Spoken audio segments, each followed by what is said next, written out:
La cave d'Héraclès est en effet le plus gros producteur de vin sans soufre de France. Nous produisons la grande majorité de nos vins blancs sans sulfite et tous nos vins rouges, soit environ 30 000 hectolitres par an. Les vignerons concernés par la vendange bioprotégée doivent venir à la cave récupérer les sachets de levure charge à eux, de répartir les quantités de levure nécessaires selon les tonnages qu'ils vendangent pour que nous puissions derrière nous avoir un bon niveau d'ensemencement dans les bennes.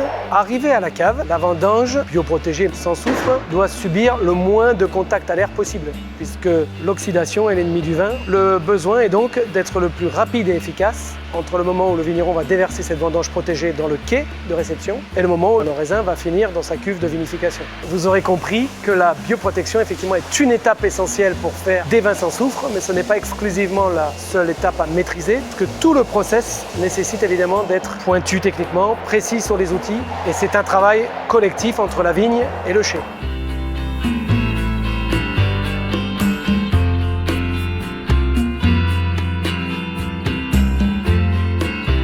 Il faut faire très attention parce que la bioprotection ne protège pas contre l'oxydation.